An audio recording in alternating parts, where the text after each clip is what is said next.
If you live in a cold climate like I do, and you've been suffering from seasonal depression since the first day of snowfall because your car won't start in the morning and it's annoying to wake up early and shovel the driveway and the sun goes down too early and you got to wear 2 pairs of socks and it's tough to style with the big ass jackets you got to wear and everything's just going to shit, I'm here to tell you, I get it. Just relax.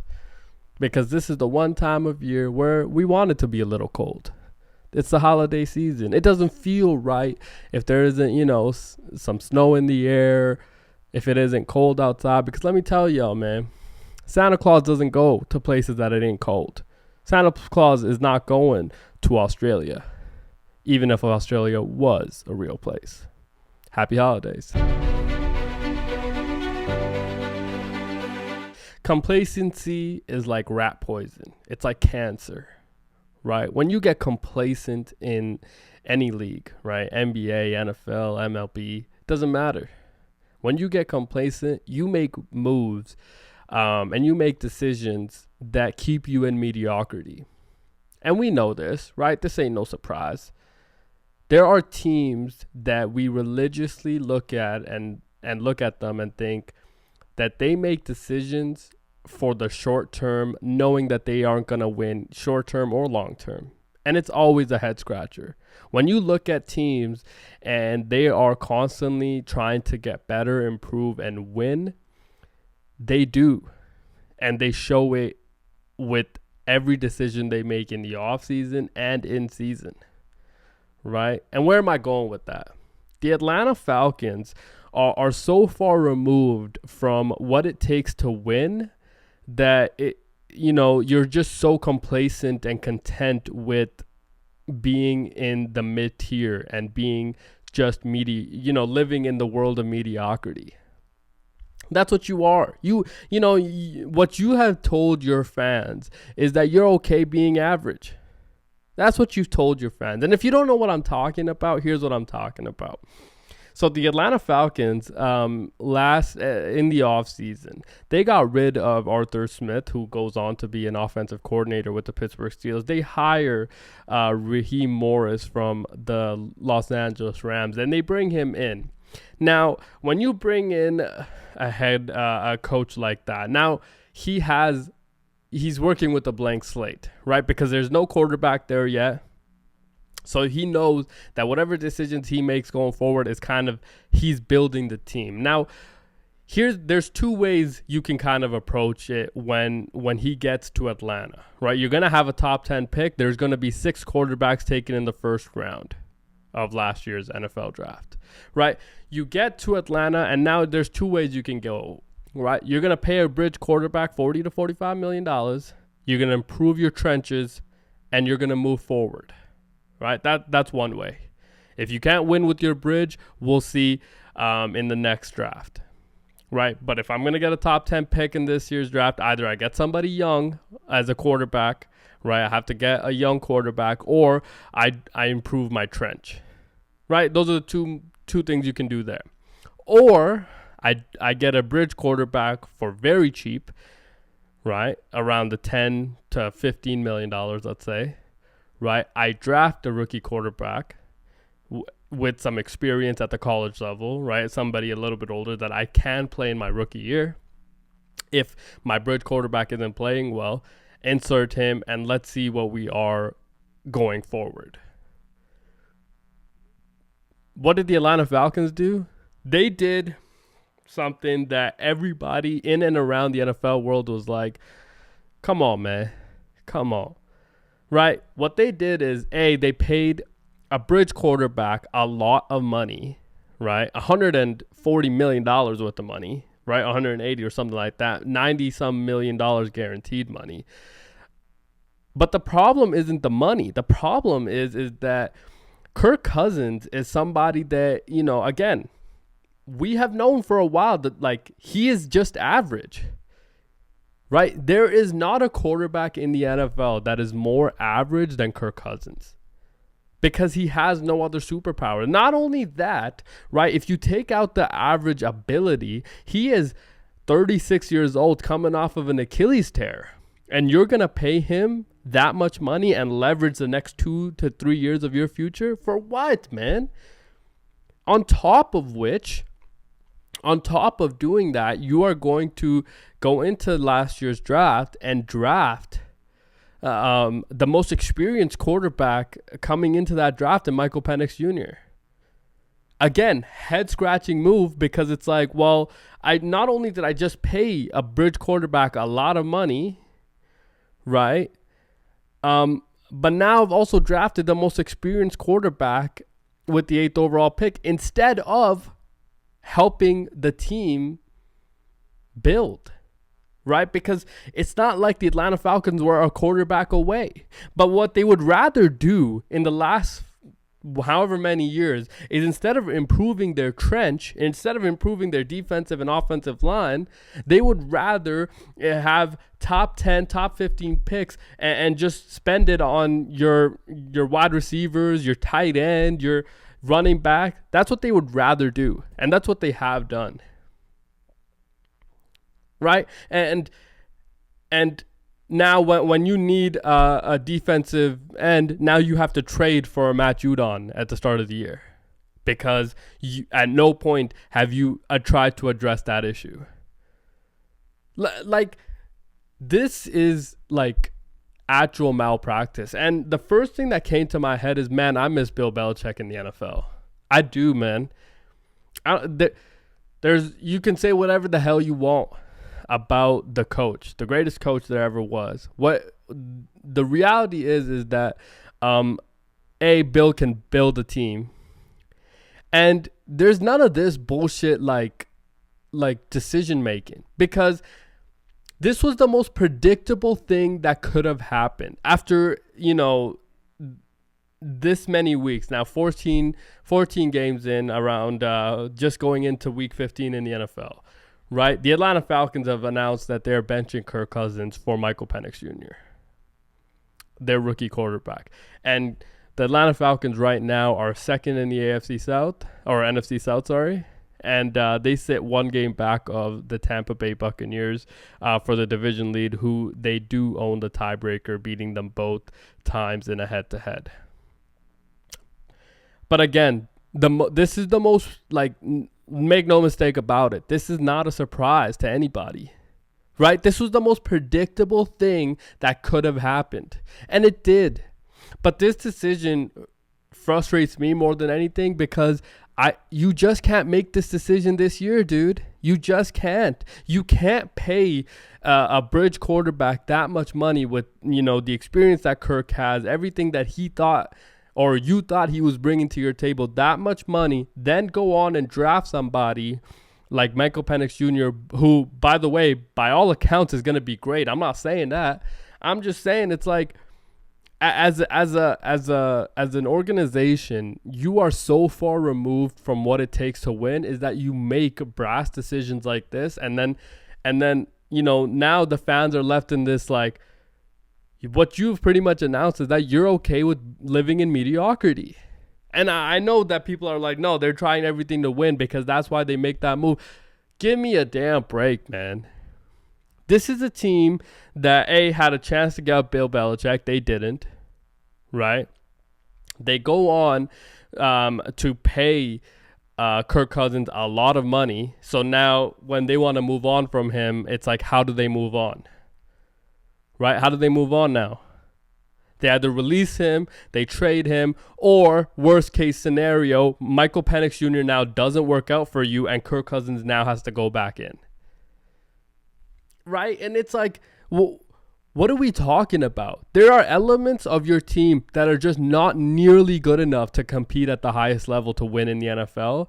And instead of riding this year out with Kirk Cousins, who, by the way, nobody else in the NFL was even willing to offer him that much money except the Falcons. I'm not saying that as a sure thing. I'm saying that as like, there's no way that was going to happen, dude. Because everybody in and around the NFL world understood what Kirk Cousins was and is that if you're going to have somebody coming off of an Achilles tear at that age, you're not going to pay him that much money. the other thing is this. Let's take out the Achilles injury out of this, right? We've watched Kirk Cousins for years. Do you know what he is? He's average. He's a jag. He's just a guy. And you cannot win at the highest level in the NFL with a jag. You just can't. A jag cannot play quarterback and you win at the highest level. It just isn't, there's no formula to that. Right? So, the decision making is just so it's so bad. It's so bad. And like, this is the most frustrating thing I've ever seen. And I'm not saying that, they go with Michael Penix and they can't go back to Kirk. Like I know a lot of people have said. And I think that is going to be very, very tough. Now that you have made this decision to go with Penix Jr., it's like you can't really go back. But I don't believe that anymore. I think that, we've seen it in recent times with Bryce Young and AR. Like, they get benched, they're still... There are learning curves in the NFL, especially at the quarterback position, that can be fixed. And you can put Kirk back in if needed. I just feel like you have set your franchise back, though, right? Because now you have to build, from a different lens with less money, right? And you're not out of it yet. That's the other thing, is that you can still win your division. But unless you think Michael Penix Jr. is going to win you a Super Bowl this year, and I know what everybody's going to say, dude, every NFL team thinks that they can win every year. Right? Just get me into the dance and we can win. I'm not saying that. I'm saying that unless you think your rookie quarterback is going to win you the Super Bowl this year, you cannot tell me that this is the right decision to make. You are so far removed from what it takes to win in the National Football League that you are able to make decisions like this to tell your fan base that you're okay with being average. Right? You want to live in the world of mediocrity, because let me tell you, if you wanted to really win, you would have addressed your trenches years ago. It's football 101. Football 101. You have to win at the line of scrimmage. You have to dominate both sides of the ball at the line of scrimmage. If you look at the Detroit Lions, that is exactly how they have been built. Right? And they've laid out a blueprint to get teams back to relevancy and in the contention of winning. Now, we'll get into the Lions in a little bit, but I'm just saying, I think that this, again, as an organization, Arthur Blank, as the owner, like, dude, this is, again, is a move, if you're the Falcons, that is going to set you back. And again, I feel for Michael Penix Jr. now, right? Because this is somebody that, do you know why the NFL world was upset when he got drafted at number 8? Not because we didn't think he was going to be good and that was too high of a pick. Actually, quite the opposite. We thought he was going to be really good. He's the most experienced quarterback, right, in the draft. He's a little bit older, right? And if you look back on the draft analyst, and I'm not a draft analyst by any means, but I remember hearing a lot of people saying, like, he's probably the most, like, NFL ready quarterback in the draft because he's played a lot of games in college, right? And then he went to a place that, he was probably not going to play in his first year, which, again, made a lot of people angry for that reason. It's like, why are you drafting him then? And I'm not saying that, they're not onto something with this. It's just like, you just can't continue to make decisions like this and think that, it's going to get better, right? Like, you can't draft him now and then put him in, and now when you are pretty much in a win, he has to win every game for you to get into the playoffs now. And you're telling me that gives him a better chance, like, he gives you a better chance to win now than Kirk Cousins? Come on, man. And again, this is the least surprising thing. This is the most predictable thing to happen because the writing on the wall was there for Kirk Cousins. Is that he's, what are we paying him for? To go, 8-9 and miss the playoffs and, have another year where, we're drafting outside the top 10 and we'll see what they are. Like, I just don't understand why you're not doing this next year, though. I just don't understand that. I don't understand why you're not making this move to give Michael Penix a full next year, a training camp, knowing that he's the starter going forward. You want to see that bad what he is? That you're going to throw him into this position now and be like, yo, we need you to win every game so we get into the dance. Like, come on, man. Come on. It's like now you're pretty much putting him in for a playoff run. And unless you think you're going to win the Super Bowl this year, there's no reason for you to do that. It makes absolutely no sense. And again, like, I don't expect the Atlanta Falcons to win for a long time.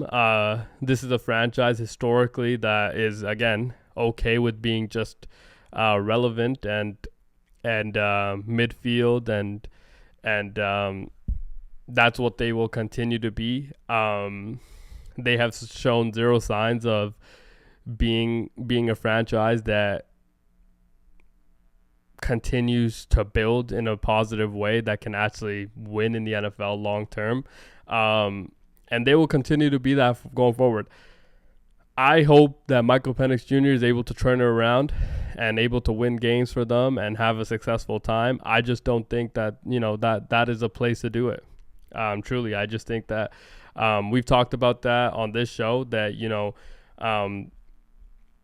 teams are just okay with being complacent too many times. And here's another one, the Tennessee Titans. How are you going to bench Will Levis? Right, he had a bad game. Yeah, I get that. But, like, this is a guy that you drafted in the second round. And by all accounts, with what he's working with, he hasn't played that bad. But you're going to bench him now for what? Because the other person gives you a better chance to win? Are you, like, how, you're telling me Mason Rudolph gives you a better chance to win? And if he doesn't, then why start him? Why bench Will Levis? What are you trying to say? He's not your quarterback going forward? Oh, okay. So in this draft, you're going to what? You're going to draft one of the two quarterbacks? I don't think that's going to happen. So let's say you draft Jalen Milroe and some other, Quinn Ewers. They entered the draft. So you're going to draft one of those guys? And you think that, they're going to change your franchise? To me, it's not worth moving up or down a spot or two in the draft for you to make this decision.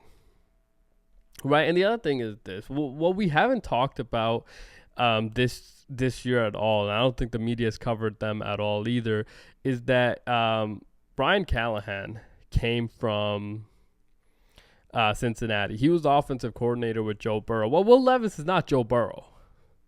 He's not Joe Burrow, and he probably will never be Joe Burrow. But, like, you also have not put him in positions to succeed. The other thing is that you have publicly cussed the guy out. He has not played enough football for you to, make a decision about him going forward. I just don't think that that's true. He's played, 20 games? 20 some games. Like, he's in his second year. He's been hurt. Your offensive line isn't good. Some of the things he's done are not good either. Obviously, I'm not saying that, like, he's not to blame. It's just like he's had, people in his ears change as well. This is his second offensive coordinator in 2 years. It's like I don't want to say, again, we've had this conversation before on this, is that there's a conversation about the NFL has a developmental problem. I don't know if it has a developmental problem or these people can't play, right? But there's just some elements of like winning franchises and winning organizations that like put the right things in place before they do things like this to help them win. Right? Like for example, Kenny Pickett got a real chance. He got a real chance, right? Offensive line was never good. But you know that like there were not elements that he had that could eliminate all the other things around him, right? Because as we know, the difference between being good in the NFL and being an elite quarterback in the NFL is that can you make up for the lack of things that are around you, right? And I feel like, and you can say all you want about how, bad the Pittsburgh Steelers were built last year and this, that, or the other last 2 years. But like they had some things that I felt like were in a better situation than a lot of those other places. And they could fairly evaluate what their quarterback situation was. And Kenny Pickett at no point was good enough. So they let him go. Fair. But you can't tell me it's the same thing for a Will Levis, because it's not. Right? He's not only has he shown you signs of being decent, you can't go anywhere with in the near future unless you are going to get a bridge quarterback, right? And then draft not this year, not this coming year, but the year after. Unless you're going to do that. But you're not going to do that either. And then like what is the guarantee for the coach's job or for the general manager job, right? You don't have a guarantee, because unless you can prove to your owner that you're going to win like Dan Campbell after, 2 mediocre years, fair. But again, you have not built well enough to do that. Now, I will say their offensive line has gone better. The right side is terrible. But their offensive line has gone better. Obviously, their weapons are not great, but they're not terrible either. Westbrook-Akine and Calvin Ridley have played better. Tight end has played really good. Tony Pollard has played a lot better. So it's not like they don't have pieces. Obviously, their defensive front is still very elite. Sweat has played really well, and obviously, Big Jeff Simmons is very good. But I just don't think that you can move on from Will Levis this early and think that you are in a position to get better right away, or if he doesn't give you the best chance to win, the other person is going to lose us games and we're going to move up like one spot in the draft. Is that really worth it? Have you, is your evaluation of the players coming into the next year that much better that you can make that decision? To me, it's like, I don't know, man. It's frustrating to see that happen, because again, it's one of those situations where you are blatantly telling your fan base that you are okay with being average. Just is. You're not ready to win. You haven't shown signs of winning. When the way that they moved on from AJ Brown and the way that they moved on from Vrabel, I think like kind of had the writing on the wall that they're not ready to win. They're not ready to win, man. Right? That is what it is. Let's move on to some of the other storylines in the NFL. We'll stick with the quarterbacks, right? Jameis Winston, who I've said it before, my favorite quarterback in the NFL, has been benched by the Cleveland Browns. And again, not surprised. I feel like that one makes a little bit more sense.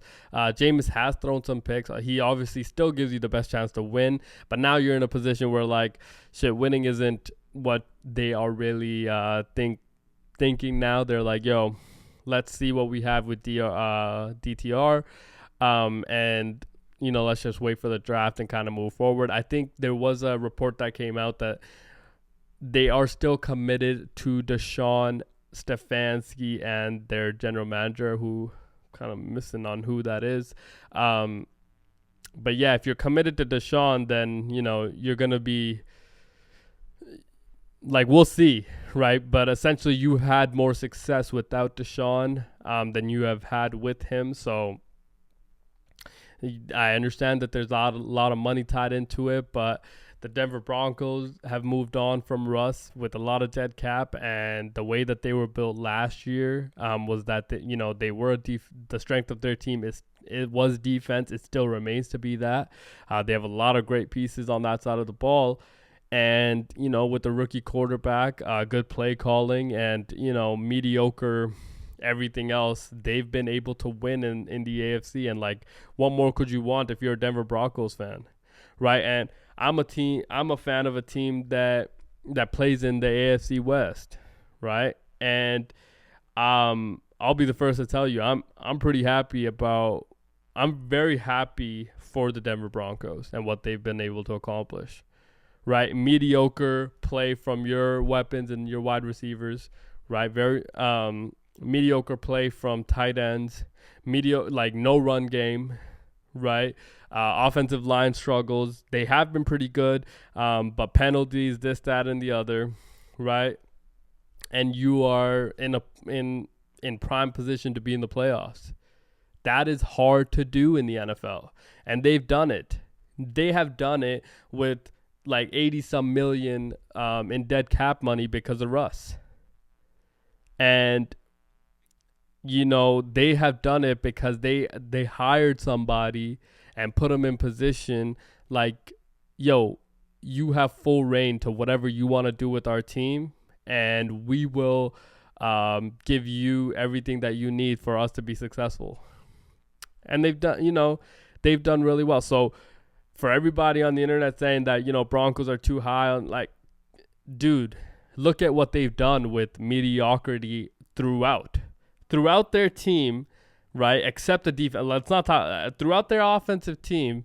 Everybody is kind of mediocre, right? Your Cortland Sutton has played well, but who plays opposite of Cortland Sutton? You couldn't name them. Okay, who plays tight end for him? You have no idea.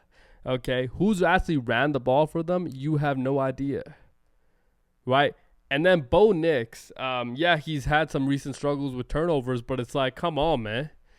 He's still played really well, and he's put you in positions to win. So, to me, I feel like if there's a fan base in the NFL that should be, at the highest of highs, it's the Denver Broncos, because they have rebuilt or reloaded in absolutely the right way. Whereas when you see a lot of these other teams going the complete opposite way, because, again, they are so far removed from what it takes to actually win in the National Football League.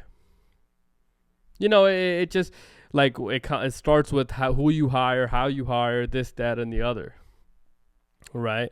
But, yeah. We'll kind of see what they are going forward as well. But look, I said this going into the year. I'm going to say it again. When we talk about historically bad franchises and losing and what it takes to win, the Chicago Bears have no idea what it takes to win. They never have. This is a historically terrible franchise, and you know what? It'll remain that way. It will, right? Rome Odunze at number 9, stretch. By every imagination, I think a lot of people said it at that time. We will continue to say it made no sense then. It still doesn't. Your offensive line is not good. Sacks are still a quarterback stat. I agree, right? I know a lot of people have said that. I do agree. Caleb has not been good, and he hasn't improved. If you look at him from 4-2 to what they are now at 4-12, is they're not that good at, he hasn't been good at really anything. I remember after the first 2-3 weeks, the problem with Caleb was that he was missing layups. He's missing the easy check down throws that you have to make consistently, right? And we thought he figured it out, and even though they lost some games, it was oh, Caleb looked pretty good. It's he's the number 1 pick, right? He has all the talent. We're not saying that either. We're not saying that he's not going to be good. It's but he actually has not gotten better at making an accurate throw, right? How many times in this past week did we see Caleb airmail throws? Probably 6 that I remember. Probably 5 or 6 that I remember that he airmail throws. So it's like, when you draft a rookie quarterback at number 1 and you add all the offensive pieces that you did, at number 9, you cannot go with another wide receiver. I hated that move when it happened. I think if you're going to go that direction, you either add to your defense or you add to your offensive line. You have to fix your needs. But again, this is a franchise that is historically terribly run. Their decision making has never been good. It continues to not be good. In his rookie year, he's gone through 3 offensive coordinators and 2 head coaches. Now, you tell me, when has that ever been good? Right? Long term or short term. When has that ever been good? Right? So now you fired a head coach. Now Ryan Big Poles, we'll see if he's back in Chicago, which I highly doubt. And the guy that is overseeing all of it to run, next year's team is a guy that, again, has never made correct decisions 2 correct decisions in a row ever anywhere he's been. So one can only wonder, how did he land that job? But again, it is the Chicago Bears, and that is what they do, right? This is a franchise that doesn't like to win. They've never shown their fans that they will do anything to win. This is, they love to live in the world of mediocrity, and they will continue to do so. I have no doubt about that. I have no doubt that the Chicago Bears will in 3 years move on from Caleb, and they will be back in the same situation that they have been in the last 30 years. This is what they do. You can call me a hater or you can call me a realist. We've watched the NFL for a long time. There's some teams that want to win. There's some teams that say they want to win, but they never really do, because their decision-making just isn't good enough, whether it's the ownership or from top down. It's just like the decision-making is head-scratching, right? You wanted to move on from Matt Eberflus. You should have done it in the offseason, or you shouldn't have done it at all, right? And I get that he lost the locker room after that one play, and you couldn't really recover from it. But, again, like, that team has not looked good at all. So they will continue to lose, and I think they'll move on from Caleb eventually. And yeah,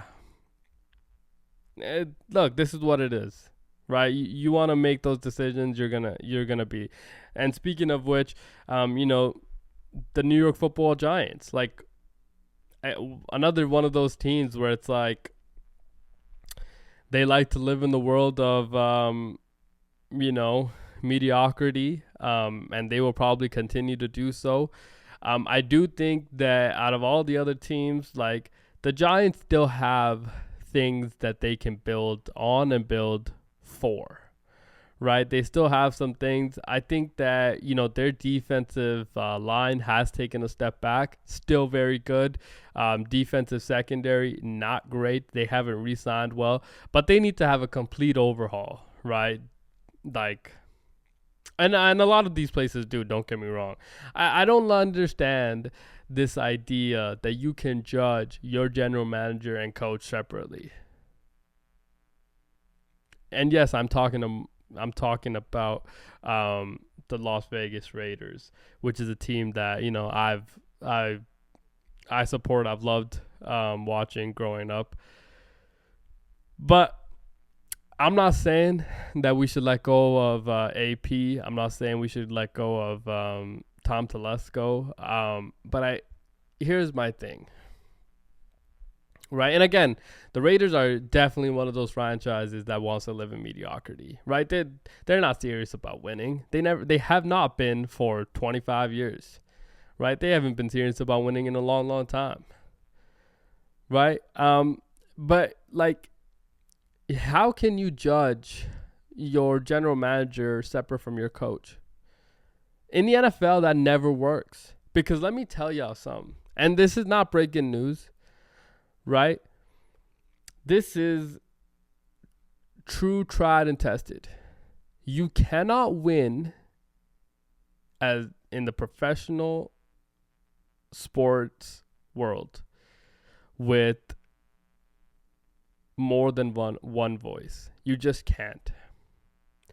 There has to be one person in charge. There has to be one clear decision maker in charge. There has to be a leader of men in every situation, right? It can't be the general manager is in charge and he's hiring the head coach, which, again, the Jets, right? Just one of those franchises. But it can't be that, it's going like, no, man.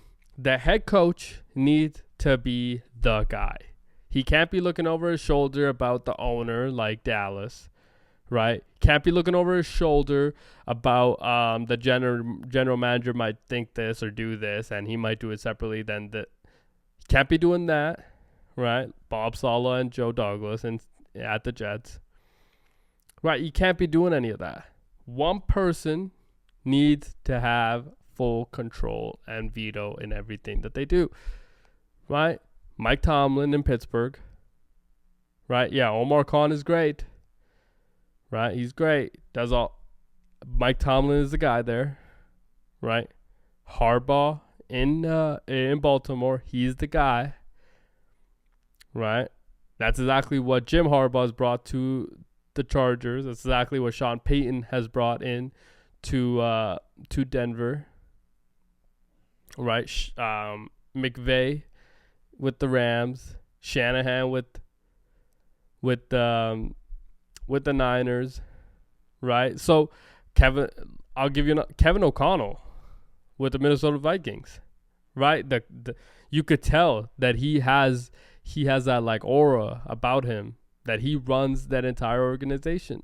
And that's my point, is that you cannot win with having so many voices being your, decision makers in the locker room and like about your team. There has to be one clear person, and if they have to go Lone Ranger like Mike Tomlin did, right? If they have to go Lone Ranger to make decisions, that's what they got to do. That's why they're paid the big bucks. But that's also why they live with the pressure of winning and losing, right? The general manager doesn't do that enough. So it's like, how can I evaluate them separately? If one's got to go, they both got to go. They both got to go. I don't agree with this idea that you can let your coach go and not, right? Like, I just don't agree with that. And you know what? It's tried and tested. If you go look back at it, right? Every coach that gets fired and the general manager stays, the general manager does end up getting fired, after a while, a year or two maybe, or something, right? Just look at Indianapolis, right? Chris Ballard has been there a while. A lot of people in Indy are asking for his job too. And he probably will, not have that job for much longer. So, it happens. And I think that there needs to be one clear, if you're going to let go of AP, you have to let go of Tom. And you have to bring in one person that has the full control, that can go up against Andy Reid, Sean Payton, and Jim Harbaugh in the AFC West. If you do not do that, you're going to live in mediocrity. You're going to live in the shadows of those three. And how embarrassing is that, like, in the AFC, right, 3 out of 3 teams in your division make the playoffs, and you get the number 1 pick in the draft? How embarrassing is that? Right? Like, this is one of those things where you're just like, you're not putting enough emphasis on who your decision makers really are for us moving forward. And what you're announcing to the fans is that it's okay to lose. It's okay to be losers year in and year out. Yes, we want to get Shedeur Sanders, but like, the product on the field continues to get worse. It just continues to get worse and worse. And I'm not sure how it gets better. But I think you cannot judge the general manager separately than the head coach. I just don't think that ever works. And it never will, man. It never really will. But yeah, let's move on to some of the other stories happening around the NFL world. The NFC West has obviously been fairly competitive. And I know the way that the Rams started off was rough, right? But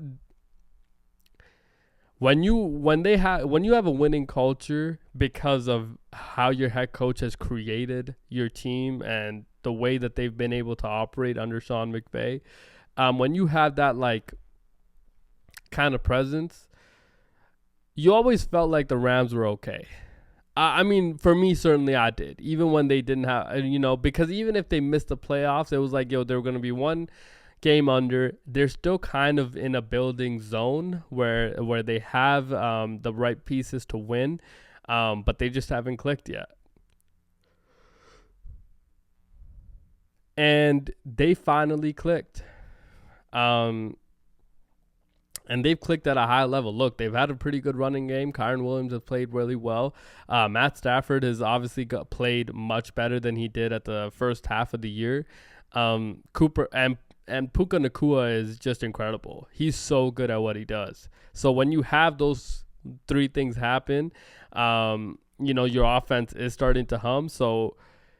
And then you've drafted really well on your defense, right? When you lose the greatest defensive player of all time, the best three technique that there's ever been in Aaron Donald, and you go to Jared First, Braden Fisk, and Byron Young, like those three dudes are dogs, man. And that Rams defensive line is going to be very, very good going forward. That they have drafted really, really well. When you have a winning system and a culture and you've created that, like all those, the draft has worked really well for them. They've been able to find gems throughout, and I think that they've done it again. Sean McVay's done it again.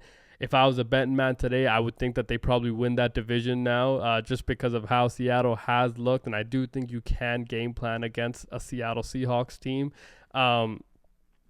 But yeah, I mean, like if if you're the Rams, like, and if you're one of those top teams in the NFC, like I don't want to play the Rams either, man. Right? If I'm the Packers, like I don't want to play the Rams. And the Vikings a little bit different. I think the Vikings, they pose different challenges to the Rams, I think, than some of these other teams. So if I'm the Vikings, I'm not as concerned. I think if you're the Vikings, you're more concerned if you have to play the Bucks, for example. But the Vikings again still might win their division because of all the injuries that have happened to Detroit's defense. And I said this before, like if you're the Detroit Lions, like yes, you have been riddled with injuries and a lot of things have happened to hinder you this year, but like when you have a winning culture and the things that it is almost like a plug and play thing, right? Yeah, it's shitty. You're not going to replace elite players, but you can definitely still have elite gameplay from average players, because your system and your culture and your building makes those players a lot better than they actually are. That's what the Patriots did for years. That's what the Chiefs are doing now. And that's what the Chiefs will continue to do, because when you have Big Red and Spags, right? Like, yeah, your culture and your team has been set. So yeah, like I think the NFC picture is getting kind of interesting. I would not want to play that Philly team. I assume they're going to get the first round bye, but I've said it all year. I'll continue to say it. Let's not act surprised what the Philadelphia Eagles have been able to do. The expectation for them is a Super Bowl, right? That's the bottom line. For them, the expectation is a Super Bowl. And they'll continue to kind of get better with their passing game, as we saw last week. But yeah, like the NFC picture, it's good. I feel like this is gonna be a tough year for a lot of these teams. The Minnesota Vikings are so fun to watch. They're just a fun team to watch because you have two really good wide receivers. You have obviously the best wide receiver in football. You have a pretty good run game, right? Aaron Jones, obviously the fumble fumbles have to be kind of weeded out for you to have continued success. Sam Darnold, he has been the most impressive quarterback in the last like 10 years.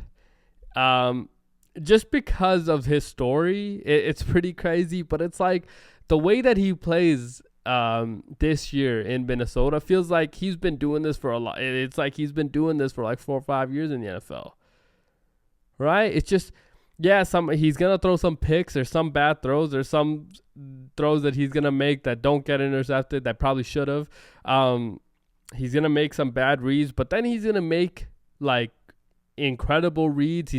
Because his two wide receivers, they get so much separation at the top of their routes that like if Sam has a little bit of protection, he's been very good at like laying that ball out perfectly and hitting people in stride. And oh man, and then their defense is playing really good. Again, I've said this before.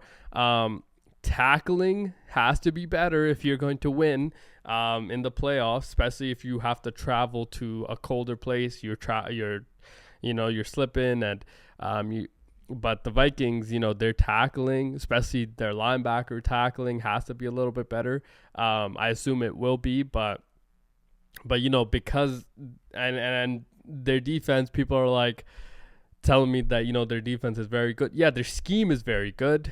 Obviously, some of the players have played really, really well, but if you don't tackle well late into the year, especially when it gets cold in late December, January, it does become a lot tougher on your offense. So I wouldn't want to play that Minnesota team. I just feel like they pose different challenges. You also don't know what exactly the way that they're going to play. Whereas like some of these other teams, you kind of have a good beat on how, like the Detroit Lions, right? They're going to run the ball even without Monty now. Tough loss for them that he's done for the year, David Montgomery. But yeah, like even with just having Jahmyr Gibbs, like they're going to run the football, and then, the play action pass is what Jared Goff has kind of made his money on, and that's what they're going to continue to do. So you kind of have a beat on them on how they want to approach games. But, with the Minnesota Vikings, it's like you really don't know what to expect. That's why I think they're going to be a tougher team to kind of game plan against. And they can lose to anybody. I'm not saying that either. Like the Minnesota Vikings can 100% lose to any team, because Sam just needs to have like one of his, Sam Darnold type of games. So that, it's a very interesting time. Obviously, I love the Packers and what they've been able to do. I do think that Jordan Love is. Yeah, I mean, it's between him and like in the NFC. He's probably him and Jalen Hurts as the best two quarterbacks in the playoffs this year. And I'm not gonna say Matt Stafford. I ain't gonna say Sam Darnold. I'm definitely not gonna say Jared Goff. Y'all know how I feel about Jared Goff. I think he's a Jag.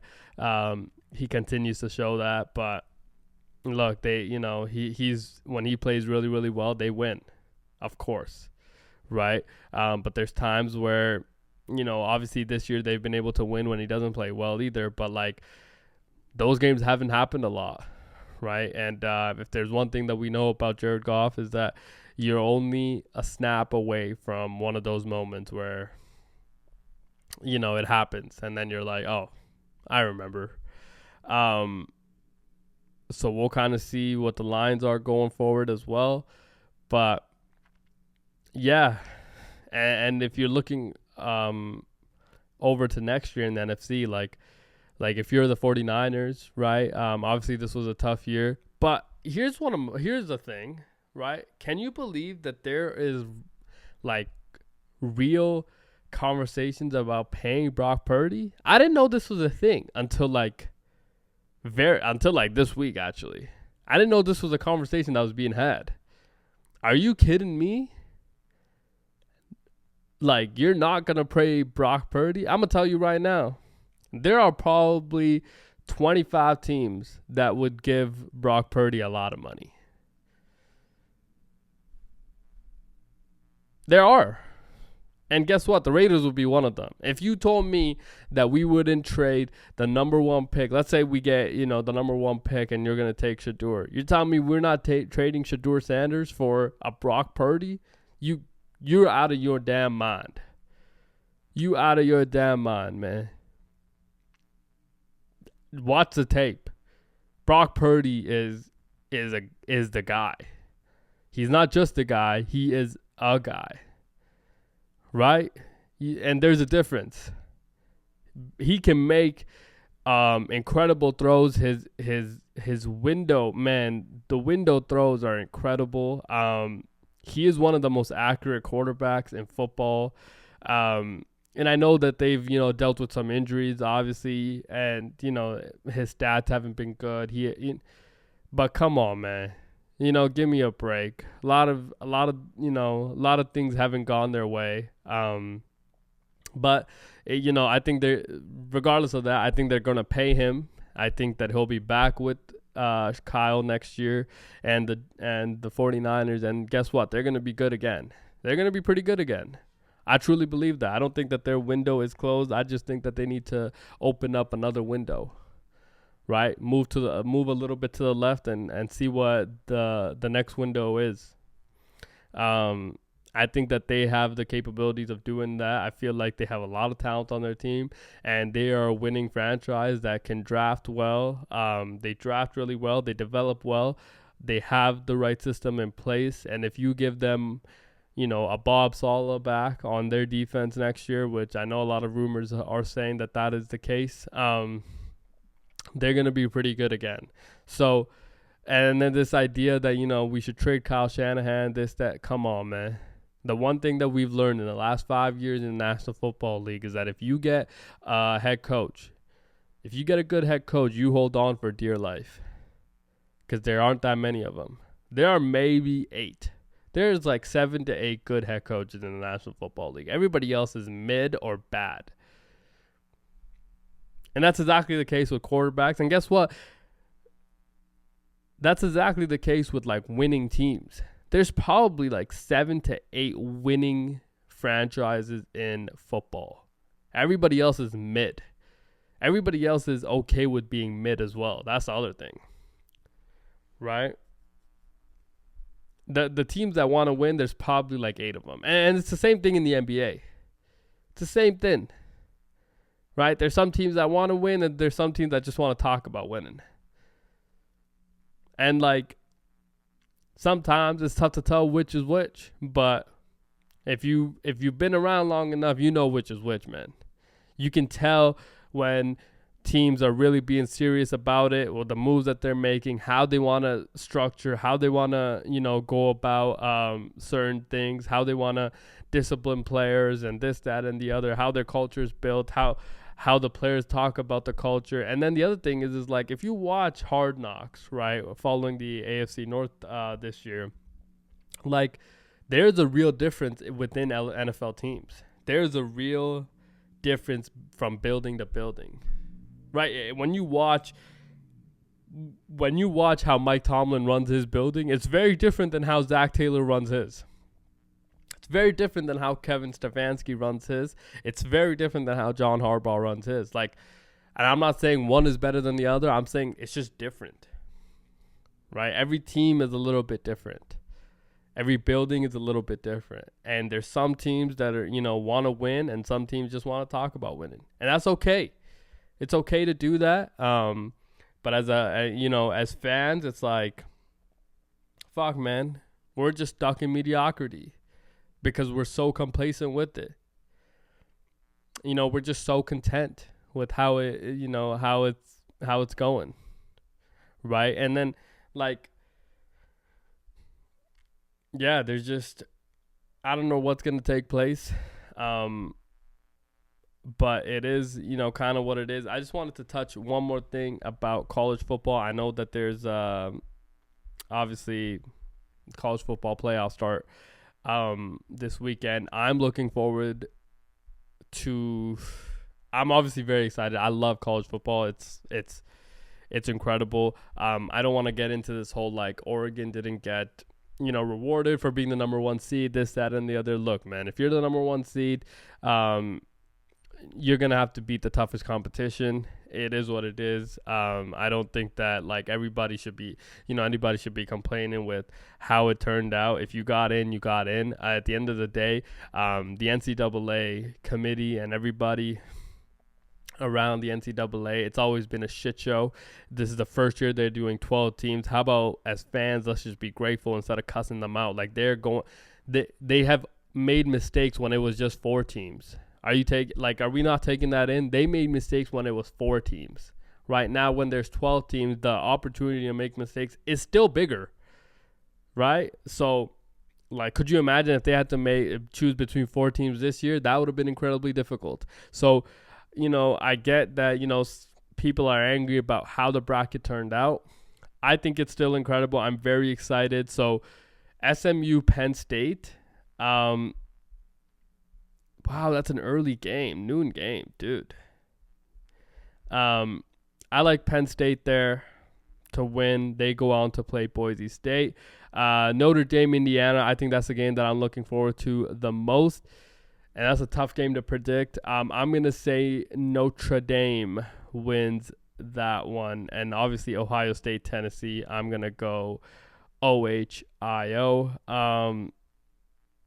Even though Ryan Day's time in Ohio State definitely seems numbered, especially if he loses that game. Texas, Clemson, I like the Texas Longhorns there. So those are my picks going into college football playoffs this weekend. Can't wait for that. Thank you all for tuning in. It's a long episode, obviously. There's a lot to get off my chest. Yeah, it is what it is. Catch y'all next time. Game on with Muneeb Khan.